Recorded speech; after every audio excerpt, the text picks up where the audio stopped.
Hello दोस्तों, आप सभी का हमारे चैनल शिक्षा संसार ब्लॉग्स में स्वागत है। दोस्तों, आज हम इस वीडियो में बताएंगे पुरानी पेंशन स्कीम के बारे में। दोस्तों, कर्मचारी अपनी पुरानी पेंशन की बहाली के लिए सरकार से गुजारिश कर रहे हैं और बहाली के लिए अपनी आवाज़ भी पहुंचाने का प्रयास कर रहे हैं, चाहे वो पोस्टर के माध्यम के द्वारा हो, चाहे इनसे हड़ताल कर रहे हैं, धरना प्रदर्शन कर रहे हैं और कर्मचारियों की लामबंदी बढ़ती जा रही है। जितनी जितनी लामबंदी बढ़ती जा रही है, उतना ही पुरानी पेंशन मुद्दा गर्म होता जा रहा है। और इसी ओपीएस के लेकर के पत्रकार अमिताभ अग्निहोत्री जी की डिबेट हुई। उस डिबेट में क्या हुआ, कैसे हुआ, क्या पूछा, क्या जवाब दिया, बीजेपी प्रवक्ता ने क्या कहा और जो कर्मचारी संयुक्त परिषद के अध्यक्ष हैं जयंत तिवारी जी, उन्होंने क्या जवाब दिया। इसके अलावा विजय कुमार बंधु ने भी क्या जवाब दिए हैं, क्यों हुई है और कैसे हुई है, ये सब इस वीडियो में आप देखेंगे और सुनेंगे। इसलिए ये वीडियो बहुत महत्वपूर्ण होने वाला है, इसलिए इस वीडियो को शुरू से लेकर के लास्ट तक जरूर देखिएगा। अगर वीडियो अच्छा लगे तो लाइक करके अधिक से अधिक शेयर कर दीजिए। यदि आप पहली बार इस चैनल पर आए हैं तो इस चैनल को सब्सक्राइब जरूर करिए। सब्सक्राइब करने के बाद घंटी वाले निशान को दबा करके ऑल पर सेट कर दीजिएगा, जिससे हमारी आने वाली हर अपडेट सबसे पहले आपको मिल सके। चलिए अब वीडियो स्टार्ट करते हैं। अब आप देखिएगा पत्रकार अमिताभ अग्निहोत्री जी की डिबेट में। देगा ना, इस पर रेफरेंडम दूसरा कोई कैसे दे सकता है? जब ये पेंशन कर्मचारियों के लिए है तो कर्मचारियों का ही राय इस पर चलेगी ना। और अगर कर्मचारी धरना प्रदर्शन अनशन पर हो तो क्या किया जाए? तिवारी जी, आपकी आवाज कट कट के आ रही है। जहां तक इसका जितनी आ गई उतने बता दो। ये कहना है, हाँ, जहां तक लोगों का ये कहना है कि जिनको पुरानी पेंशन मिल रही है वो उनको पेंशन पे बोलने का हक नहीं है। तो इसके बारे में देखेंगे जो नई पेंशन के लोग हैं, ये पुरानी पेंशन वालों की लड़ाई जितनी भी होती है उसमें इन कर्मचारियों की संख्या बहुत कम होती है। पुरानी पेंशन वाले ही पुरानी पेंशन जो पा रहे हैं वही पुरानी पेंशन पाने की लड़ाई भी लड़ रहे हैं।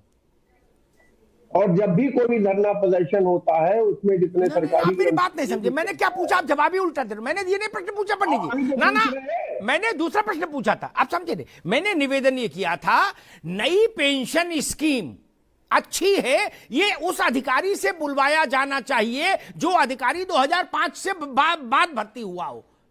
ये बात दुर्गा शंकर मिश्रा अगर बोलेंगे तो कैसे बात समझ आएगी?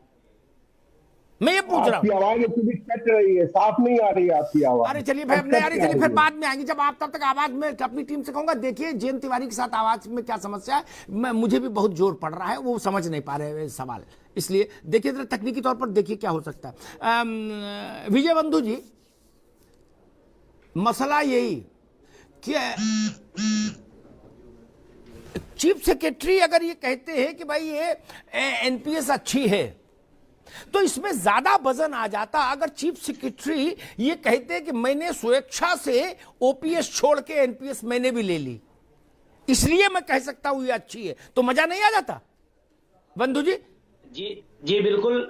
मैं बहुत अच्छा सवाल आपने उठाया है कि जो लोग पेंशन के अंतर्गत हैं, ज्यादातर लोग सेवानिवृत्त हैं या नहीं है तो पेंशन के अंतर्गत हैं, वो लोग इस पर बयानबाजी उल्टी सीधी दे रहे हैं। तिवारी जी को पूरी बात समझ में आ रही है लेकिन वो उत्तर नहीं दे सकते हैं क्योंकि कर्मचारियों के बीच में जाना है उनको, इसलिए वो उत्तर नहीं दे रहे। आवाज सब सुनाई पड़ रही है क्योंकि कर्मचारी पूछ रहा है कि आप तो पेंशन ले रहे हो, फिर आप नई के समर्थन कैसे कर रहे हो? वो चाहे चीफ सेक्रेटरी साहब हो और चाहे तिवारी जी हो।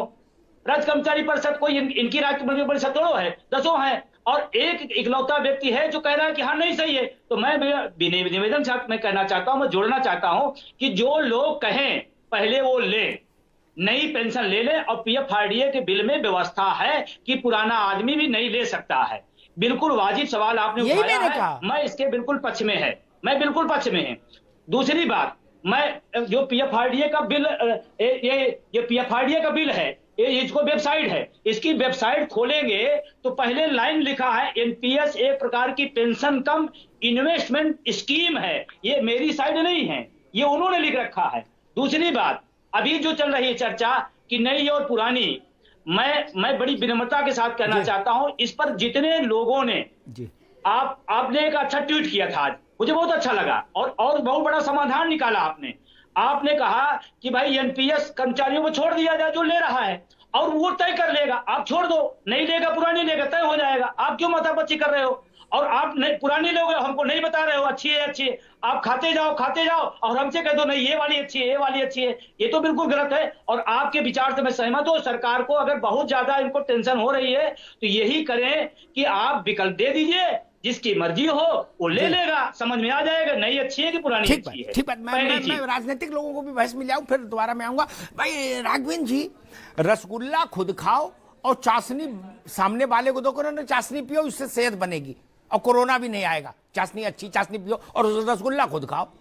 जब इसमें प्रावधान है तो कम से कम चीफ सेक्रेटरी को तो इतना करा देते मिश्रा जी को कि भाई आप तो एनपीएस ले लो। उनको एनपीएस ओपीएस से फर्क भी क्या पड़ रहा, उतने बड़े हाकिम है, उनको तो एनपीएस करा देते तो उनकी बात में वजन आ जाता। नहीं, बात में वजन भी तो होना चाहिए। गुड़ खाओ गुलगुला परहेज कैसे चलेगा? उनकी बात में वजन नहीं आया। एक और दूसरा एक सवाल मेरे जहन में ये, मुझसे लोग पूछते हैं क्या ऐसा हो सकता है कि जो बातें शासन कह रहा है कि भाई एनपीएस अच्छी है, मैं नहीं कह रहा अच्छी है खराब है, शासन कह रहा। तो भारतीय जनता पार्टी के जितने एमएलए जीतकर आए इस बार 10 मार्च को आ जाएंगे, वो सब लोग इस बात की सार्वजनिक घोषणा कर सकते हैं क्या कि ये जो सर्वश्रेष्ठ पेंशन और निवेश की स्कीम है एनपीएस, हम लोग इसको लेंगे, हम पुरानी पेंशन के तहत आच्छादित नहीं रहेंगे? वो छोड़ सकते हैं वो स्कीम जो उनको एक दिन भी विधानसभा में आने के बाद पेंशन का यावत जीवन अधिकारी बना देती है। इलाज मुफ्त, ट्रेन में सफर मुफ्त, जहाज में एक सीमा तक मुफ्त, पानी मुफ्त, बिजली मुफ्त, दवा मुफ्त। क्या वो लोग छोड़ सकते हैं ये सब सुविधाएं? राघवेंद्र जी नए एमएलए नहीं, देखिए सबसे पहले तो ये है, अगर उत्तर प्रदेश का प्रमुख सचिव कोई बात कह रहा है तो हमको उसे जिम्मेदारी से सुनना चाहिए। जो सुन लिया तभी तो चर्चा कर रहे हैं, बिना सुने चर्चा कैसे करते भैया? सुन के। और दूसरी बात ये है, अचानक ये उत्तर प्रदेश विधानसभा चुनाव के तहरीर पर खड़ा है, घोषित हो चुके हैं विधानसभा चुनाव। 2005 में ये पेंशन लागू हुई थी, आज तक ये क्या सो रहे थे क्या? मुलायम सिंह यादव के समय मुलायम सिंह यादव जी ने उत्तर प्रदेश के मुख्यमंत्री थे, तब एनपीएस को स्वीकार किया था, ओपीएस को इग्नोर किया था। उसके बाद दोबारा मायावती जी ने भी उसे स्वीकार किया, उसके बाद माननीय अखिलेश जी ने भी स्वीकार किया। दोस्तों, एनपीएस और यूपीएस स्कीम लागू करने वाले, उसकी सलाह देने वाले और उस पेंशन स्कीम की समीक्षा करने वाले सारे के सारे सदस्य खुद ओपीएस ले रहे हैं और एनपीएस और यूपीएस स्कीम को बहुत अच्छा बता रहे हैं। डिबेट में आपने देखा ही होगा कि अमिताभ अग्निहोत्री जी ने स्पष्ट तौर पर कहा, यदि इस कमेटी में यदि एनपीएस लेने वाला कोई अधिकारी या कोई कर्मचारी इस कमेटी में होता और वो खुद बोलता कि नहीं ओपीएस स्कीम से अच्छी एनपीएस यूपीएस स्कीम है, तो समझ में आता हाँ भाई ये स्कीम बहुत ही लाभदायक है। अब जब खुद ले रहे हो ओपीएस और बता रहे हो एनपीएस बहुत अच्छी है, तो ये जो बात है ये कर्मचारियों को हजम नहीं हो रही है। और देखा जैसा आपने जब इस पर सवाल किए गए बीजेपी प्रवक्ता जी से किए गए या जो और जेएन तिवारी अध्यक्ष राज्य कर्मचारी संयुक्त परिषद के उनसे किए गए, तो वो इस पर बयान स्पष्ट तौर पर नहीं दे पाए। बीजेपी प्रवक्ता का कहना है कि एनपीएस स्कीम आई थी तो 2005 में आई थी, अब तक इसको देखा जाए तो 20 साल हो चुके हैं, तो उस समय तक क्यों कार्रवाई नहीं की गई? तो इस पर देखें वीडियो में विजय कुमार बंधु ने इसका जवाब यही दिया कि देखिए, उस समय कर्मचारियों के पास जो सोशल मीडिया का जो प्लेटफॉर्म ये नहीं था, कर्मचारियों को अपनी बात पहुंचाने का किसी प्रकार का संसाधन उनके पास नहीं था।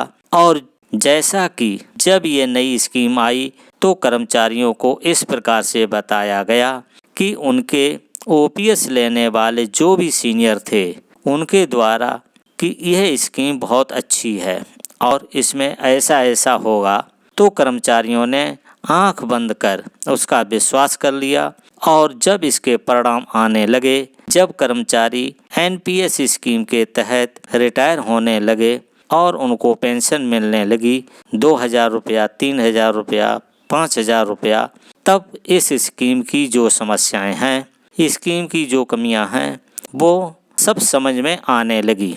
इस स्कीम में ये परेशानी है। तब कर्मचारियों ने इसका पूर्ण तरीके से विरोध करना शुरू कर दिया। तो इस प्रकार से विजय कुमार बंधु जी ने इसका जवाब दिया और कई बातें इसमें हुई हैं। ये वीडियो काफ़ी लंबा था। जो ये खबर है कि ओपीएस बहाली का जो यह मुद्दा है वो अभी पूरी तरह से गर्म है और जो अन्य राज्यों में चुनाव होने वाले हैं, महाराष्ट्र, झारखंड में, देखिए वहाँ पर क्या होता है, ये देखना अभी बाकी है। दोस्तों, ये जानकारी आपको देनी थी। ये जानकारी कैसी लगी ये कमेंट में लिख करके ज़रूर बताइए। यदि वीडियो अच्छा लगा हो तो लाइक करके अधिक से अधिक शेयर कर दीजिएगा और कोशिश कीजिएगा कि अपने साथियों तक पहुंचाने की। यदि आप पहली बार इस चैनल को देख रहे हैं तो इस चैनल को सब्सक्राइब ज़रूर करें। वीडियो देखने के लिए थैंक यू फॉर वॉचिंग। आप मिलेंगे नेक्स्ट वीडियो में नई जानकारी के साथ।